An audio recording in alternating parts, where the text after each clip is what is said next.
War. War never changes.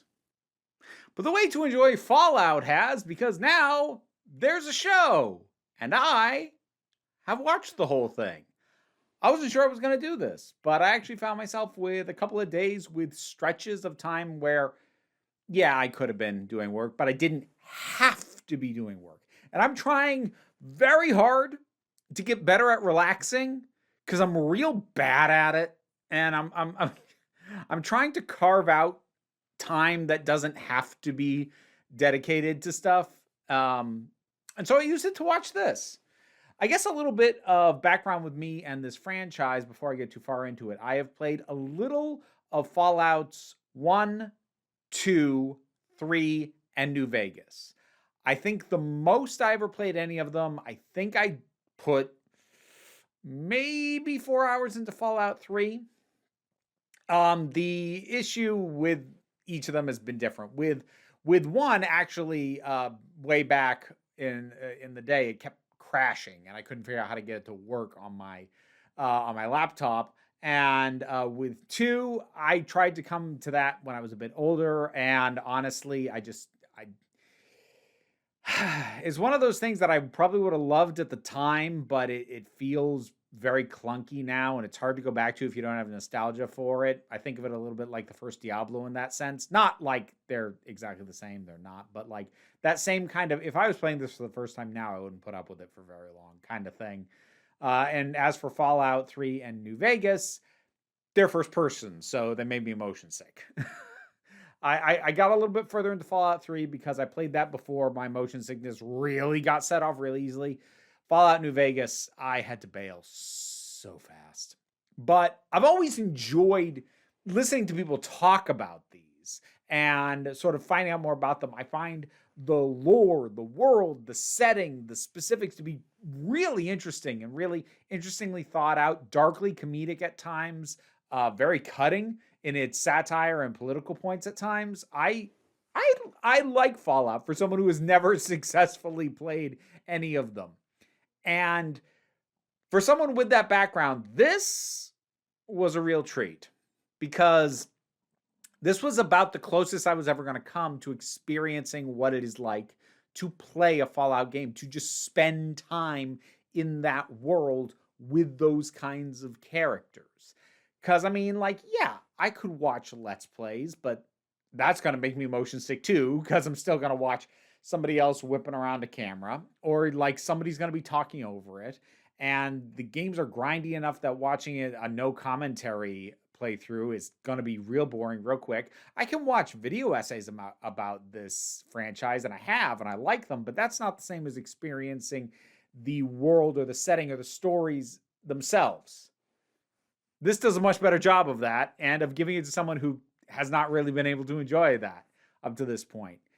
This has the very wise idea of having basically three protagonists whose stories intersect but are also all on their own individual paths, because that gives us a look at different ways of life. We have Lucy, who is our vault dweller. You got to have a vault dweller in Fallout. So she is the one, she is the closest to the POV, because while the vaults themselves are not quite a one-to-one to the world as we know it, they are at least largely recognizable for where they take their influences and the kind of world that the vaults are trying to emulate, specifically Vault 33, where she comes from. But once she gets out into the wasteland, she needs to have a lot of stuff explained to her. This is new to her, as it is presumably for a lot of the audience if they haven't played the games. Then we have Maximus, who's part of the Brotherhood of Steel, who are iconic to the franchise.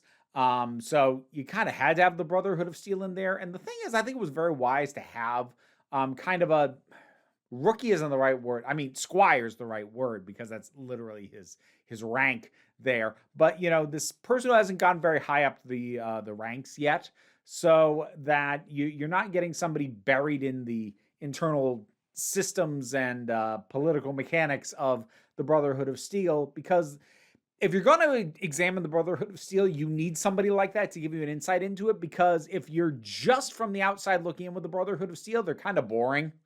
You kind of need that extra insight that or at least in a TV show, you need that extra insight. Now, in the games, you can talk to all these different members and get a much fuller sense of them if that's what you want. For a show, I think it was a good idea to give us somebody like Maximus who has embraces a lot of the ideals of the Brotherhood, but has not yet come to terms with the reality that even they don't hold up to their own ideals all the time.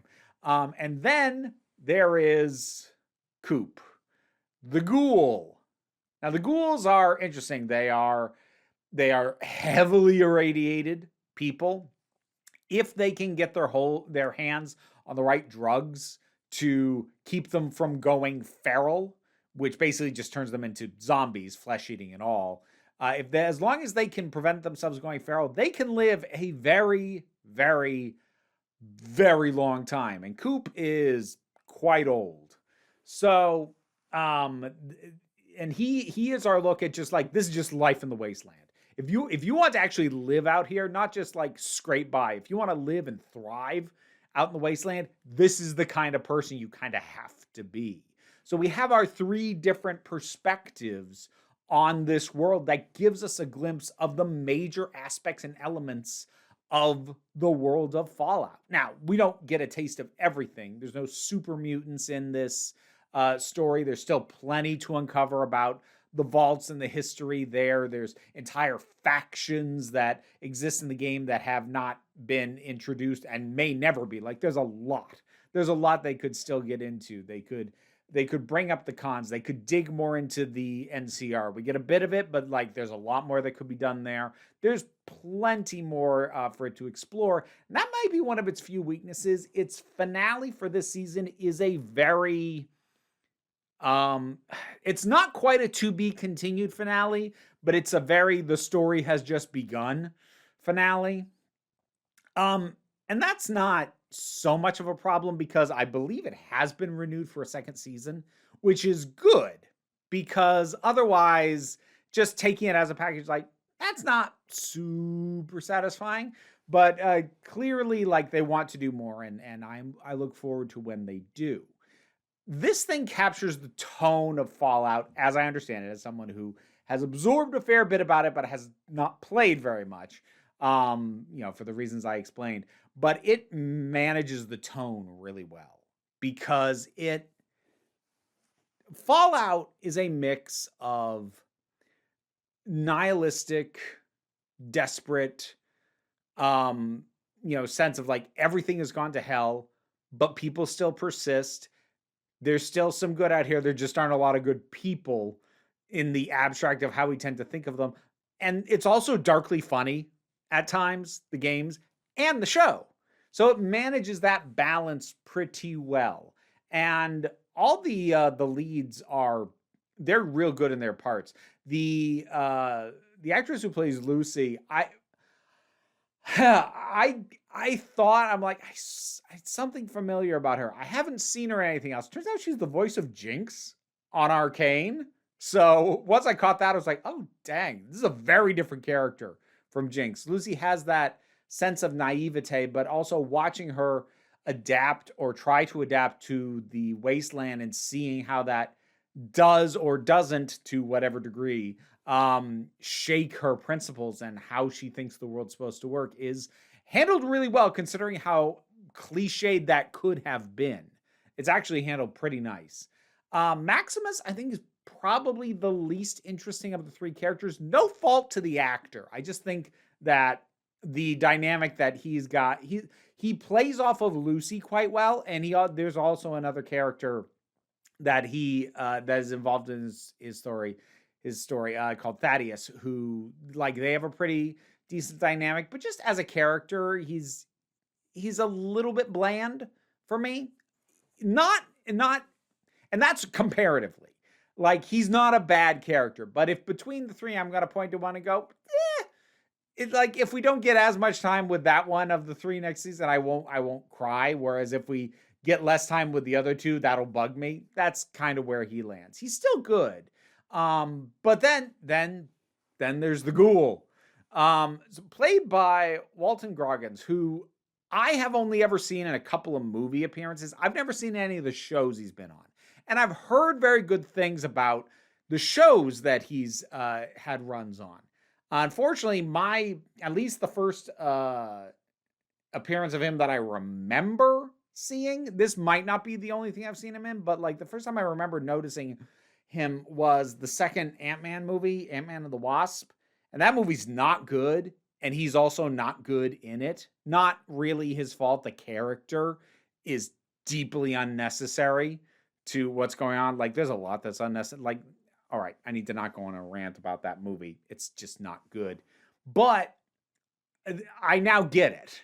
Like, I've heard so many good things about what a good actor he is, based mostly off TV shows I've never seen. I watch him in this and go, oh, I get it. He has a lot to do because Coop is also our window into the world before the apocalypse, before the bombs dropped, which is not a one-to-one with our world. It's kind of like it's a retro-futurist thing. There's a very 50s sensibility, but there's a handful of more advanced pieces of technology, or at least certainly far more advanced than they would have been at the time, and maybe even a little bit advanced by today's standards, even if in some kind of analog sort of clunky ways. So it's got that kind of feel to it. And so that's the world that got destroyed. And he is our window into that because we get flashbacks with him before everything happened. And so that he's pulling double duty and he's doing all of it really well. Like, he's just really compelling. He's got a great presence and largely very soft-spoken as well, which pulling off commanding and soft-spoken at the same time, that's not easy. He does it very, very well. I also appreciate that the show manages to maintain, as I said, the often fatalistic tone that the games can have while not completely flattening the visual look. So like the easy way to do this is just make everything look brown and dingy and whatever. Of course, but the vaults need to look kind of nice. They're maintained. They're colorful.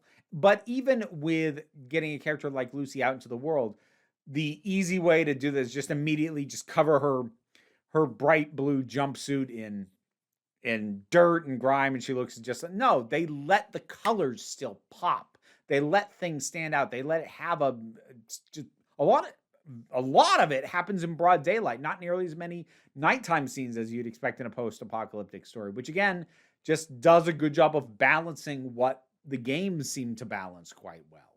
So yeah, I ended up liking this a fair bit.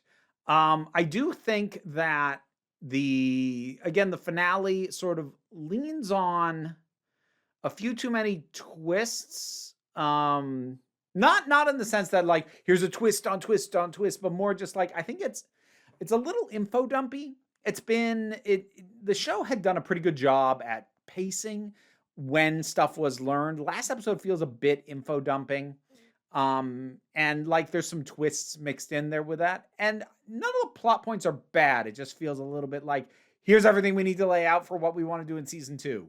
So in an odd way, I think the finale is the weakest part of the show, but definitely not in any kind of way that makes the rest not work. It's all quite good and quite entertaining and quite fun and fairly violent. Not persistently across the whole thing, but when it gets violent, it gets pretty violent.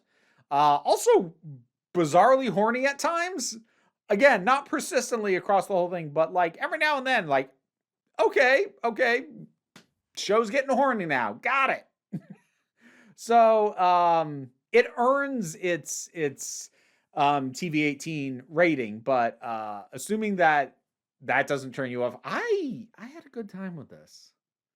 Have you seen Fallout? What did you think about it? Whatever your thoughts are, drop something down in the comments. Let's talk about it. Patreon pays the bills, enables me to do this as my living, even if you can't help me out that way. Like, share, subscribe. They all help me out, but don't worry too much about it. We take a relaxed attitude around here, so you can come on back next time you need a break.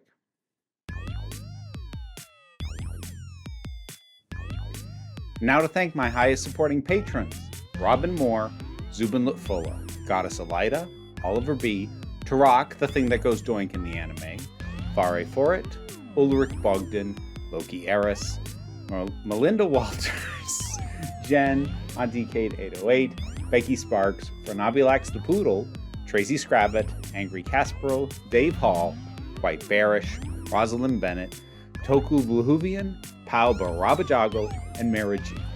Thank you for your support and for keeping me and these guys fed. What are you doing?